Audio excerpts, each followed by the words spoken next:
When does the Wall Street Journal call a property developer a retail mastermind? When he's Rick Caruso, CEO of Caruso Affiliated. Rick's impact on retail has been so profound that the Los Angeles Times called him a developer who defines not just his city, but his time. Rick combines a commitment to creating world-class guest experiences with a passion for architectural and design excellence. By following his own rules, his Americana at Brand in Glendale and The Grove in Los Angeles both rank among the world's top 15 shopping centers in sales per square foot. And guests visit Rick's properties 3 times more often, stay twice as long, and spend twice as much money than at traditional malls. Vanity Fair called The Grove the Main Street of Dreams, and cities around the globe now approach him to build their own dream Caruso-style projects. Rick shares how retailers, developers, and communities can reimagine their own retail experience to draw more visitors, keep them shopping, and keep them coming back for more.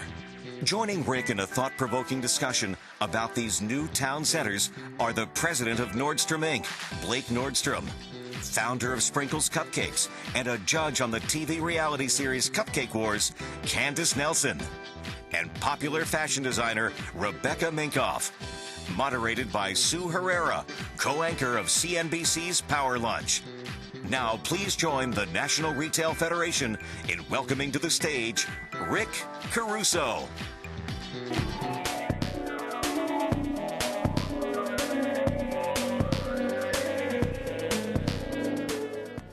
Good morning, everyone. How are we doing today? I want to thank you for inviting me here this morning. I'm delighted to be here. And I hope the holiday season was great for everybody, and I hope you're all very profitable. Now, one of my favorite things to do during the holiday season is to watch some great movies. And my favorite holiday movie is Miracle on 34th Street. Everybody remember that movie? Great movie. It's a magical tale about the actual Santa Claus, Kris Kringle, who shows up right here in New York to work at Macy's. If you remember, they actually put Kris Kringle on trial in a moving story about something bigger than ourselves. As Santa Claus, he also teaches us a few things about being a good retailer.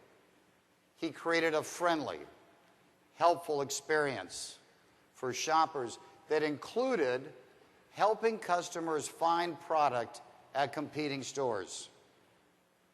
He created the notion of a place instead of a store.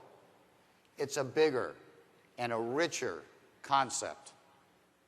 He created a sense of belonging and a sense of hospitality. It was so revolutionary that the executives in that movie thought he was delusional.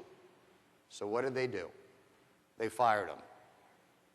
This film, despite being 65 years old, speaks to the concept that I want to talk to you about today.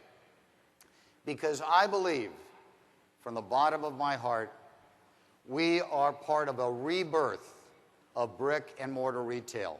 We are living in a moment of great change, surrounded by exciting technology. And it's easy to get distracted by the relentless conversation of the internet versus brick and mortar. But now more than ever, what we need to do is focus on what has always been and will always be essential to our customer. Creating an experience that is magical. Creating an experience that is memorable. But first, I want to talk about human evolution and development. And just when you start to think, what is this guy talking about? I'm going to do my best to bring it all together. So let me begin by showing you a picture of the caves of Lascaux. About 17,000 years ago, Paleolithic people painted these wonderful images on the walls in some of the caves in France. I guess back then the French were good artists too. But I want you to imagine the Cro-Magnon people who painted these images sitting before their fire. It's warm. Life is good. It's good enough that they can create paintings for common worship and appreciation. They feel a sense of community. Humans have an innate sense of wanting to come together. As civilization advanced, new social and commercial experiences developed, such as the marketplace, which we all get the benefit of. This is the souk in Marrakesh. It has been there for over 1,000 years. And this, the Tsukiji market, it's a fish market located in Tokyo that has been there since the Edo period of the 16th century. And this, of course, the Champs-Élysées, with its luxury stores and great cafes and cinemas, has been there since the 1600s and got its name in the 1700s. So, why have these wonderful places lasted for centuries? Why have they survived wars and depressions and even the internet? The reason they've lasted is no different than why the fish stall has lasted or a great store for the carriage trade. They meet a human need, not just a commercial one. They reflect the timeless soul of retail. People, by their nature, want to engage. They want a sense of community. They want to be part of a social environment. It's part of being alive. Think how good it makes you feel when you see a couple or people sitting in an outdoor cafe with string lights over it. It looks festive and inviting. It's a place you want to be. People have been going to the market and feeling its energy for thousands of years. The American suburban mall, on the other hand, only began in the 50s and 60s.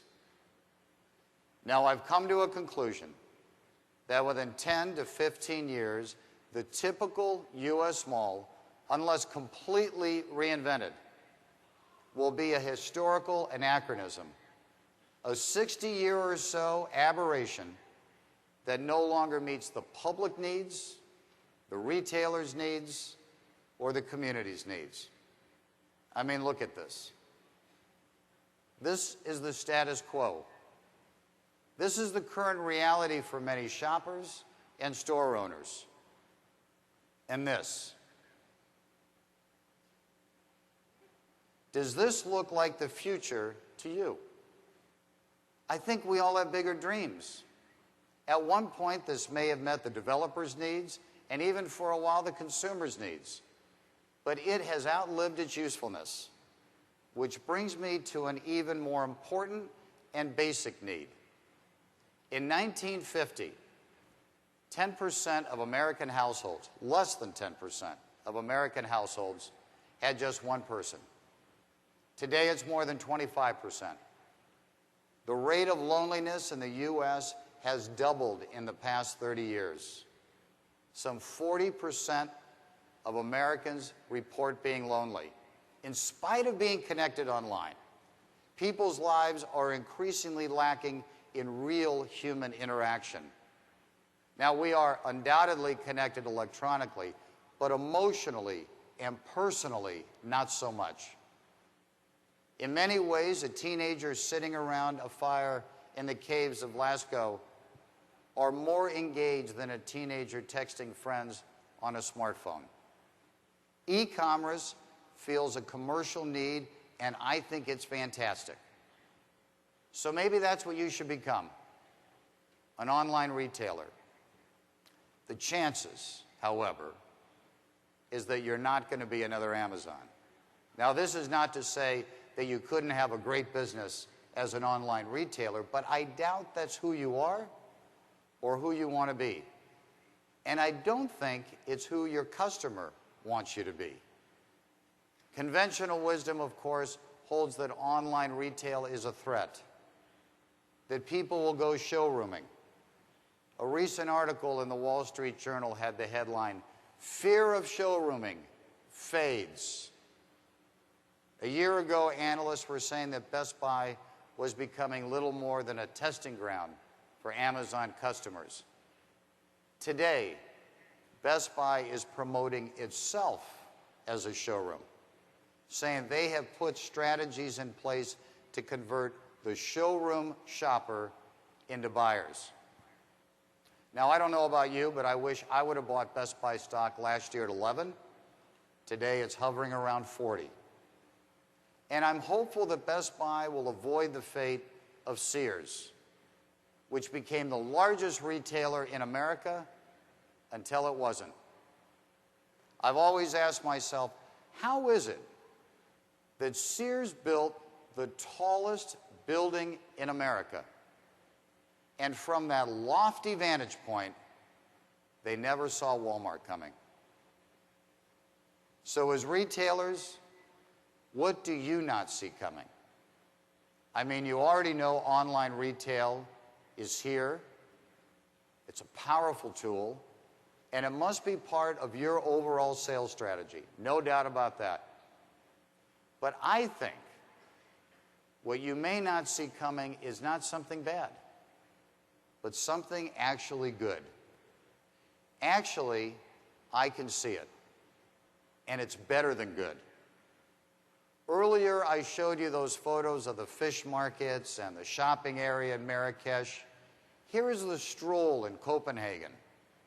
It is the longest pedestrian and retail street and dining area in Europe.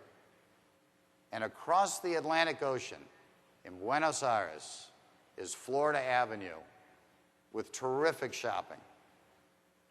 And we have healthy and wonderful retail streets here. Too many to mention, but to pick a couple, this is Maiden Lane, one of my favorites in San Francisco. It's only 2 blocks long, but what it lacks in length, it makes up for in interesting boutiques. It's the character that creates the space. And again, one of my favorites, Newbury Street in Boston, with its eclectic mix of shops and cafes and renovated brownstones.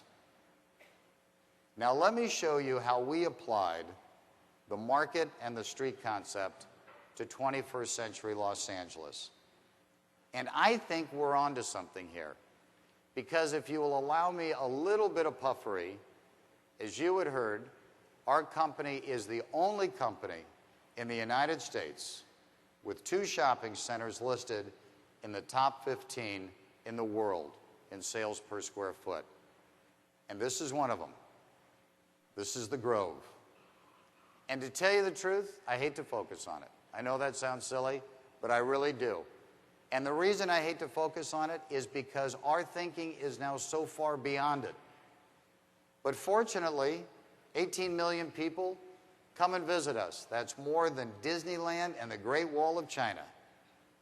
92% of them make a purchase, and they spend 2 times more than the industry average. The Grove does 5 times the national average in sales per square foot. We have the most successful movie theater in North America. Why? Same popcorn, same Raisinets, same Skittles, same movies. At a time when many retailers saw modest growth, the Nordstrom stores at the Grove and the Americana brand, our other property, sales increases are at the very top of their portfolio of full-line stores. At a time when many booksellers are struggling, Barnes & Noble, it's the top one in the Western United States. For all of our tenants, their stores and restaurants are among the top performing among their portfolio and their chain. You frequently hear that when you order online, you never have to leave the comfort of your own home. And that's true. Yet people still visit our properties to do the very things that are easier to do from their own home. So, why do they take the time? The fact is, I'm in a commodity business. What's sold on my properties is sold at hundreds of other places nearby. They bypass, the customer bypasses other shopping areas and forgoes online because of the atmosphere, because of the experience. It's simple. It's the experience around it, which in our case relates to connection and community, along with beautiful architecture, mature landscaping, fountains, and it's all wrapped up in glamorous service. When you create a compelling retail experience, not only does your market share grow, but more importantly, your heart share grows. That's known as customer loyalty. That's Kris Kringle's lesson. This is the Americana at Brand in Glendale, our other major property. And like the Grove, we believe that the actual experience is fundamental to its success. You should know that we don't design our properties for people to shop, never have, but for people to enjoy. And when they feel good, they do shop, and they spend more. The reason these places work is simple. They mimic the natural habits of human behavior.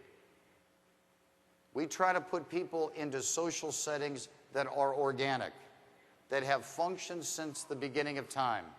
When you combine that extraordinary setting with remarkable merchants, magic is created. I think the rebirth of retail will come as developers, retailers, public officials, and city see themselves that the retail paradigm of the future is based on something very old and very enduring.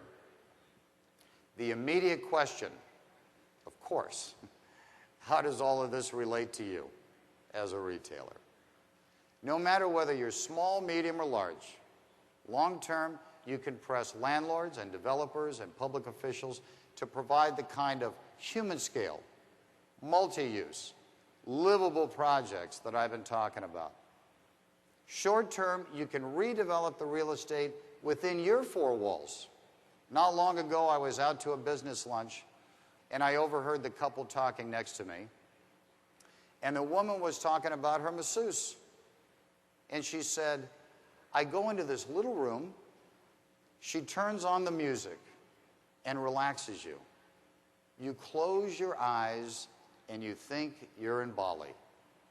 And I thought to myself, that masseuse creates an immersive experience in the tiniest of rooms. Take Starbucks. We all know Starbucks. They create an experience in a small space. It always smells good. They always make you feel welcome. Customers go there and surf the internet for hours while they sip on one latte. They don't ask you to leave. They've invited you to sit by their fire in their cave. Both the masseuse and Starbucks and all the other great retailers illustrate something that was at play around that prehistoric fire. Hospitality. You feel welcome. And when this occurs, you're no longer a retailer, you're a merchant. There's a difference. You're a storekeeper. You've made a connection. In a few moments, you're going to hear from one of the best in the business, Blake Nordstrom. Nordstrom continues to set the gold standard for customer service. And at our company, we go out and we hire former four-season hotel executives to put hospitality front and center. We do everything we can to make people feel welcome. From a $5 million lobby, that's our parking garage, to luxury bathrooms complete with attendants handing you a towel. Why do we do it? Because it's all about hospitality. It's all about welcoming that guest to the property. If you're in the brick and mortar business, I believe today you must also be in the hospitality business. Any retail business can create a welcoming experience. You can create your own campfire for your guests to sit around and feel welcome. A website can't do that. I like what one online retailer who was looking to open up a physical store said. The store is the physical embodiment of who we are. So I ask you, who are you as a retailer? I think retailers should expand their vision of who they are and what they do. They should go deeper and consider the human need that you meet every single day. So let me start wrapping things up with this thought. Not long ago, I saw Jeff Bezos of Amazon on 60 Minutes. He was talking about the need to be disruptive. Internet people are always talking about being disruptive. Disrupt this and disrupt that. But you know, other than war and catastrophe, I don't think at the souk in Marrakesh they're worried about being disrupted. It's part of the social fabric of that city. I don't think for one moment those merchants in the souk are worried about being disrupted by Amazon or any other retail online seller. And I would bet that the souk will be there long after Amazon. You sometimes hear, oh, shopping is so superficial. I don't believe that at all. I think it serves a need for community and relaxation and enjoying the fruits of one's labor. I think it's one of life's pleasures. When I walk around our properties, I love it. I see couples, young and old, walking, packages in their hand. I particularly like the packages part. I see parents and children smiling, taking photos. I see teenagers flirting and laughing as they walk into a movie. And not long ago, and honestly, I saw a young man get down on his knee in front of our fountain and actually propose to a beautiful young lady. And it happens quite often. And she said yes. As you can see, while retail offers a wide range of products and services, what we all do for people goes far beyond things that they can hold in their hands or place on a shelf or hang in a closet. This is the human experience. This is the social good that you provide every single day. Physical retail is crucial to fulfilling this need of connection and community. So in closing, my basic message and my sincere message to each of you is embrace your advantage, which itself is disruptive to the technology that thinks it's so disruptive to you. Embrace the incredible canvas that you have within your four walls. Build your own fire for your customers to sit around. Invite them in. Make them feel welcome and warm. And I promise you, they will keep coming back over and over again. Ladies and gentlemen, feel good about what you do. Feel good about what you have to offer. Feel confident about the future. And it will all work out extremely well. Thank you very much for the opportunity today.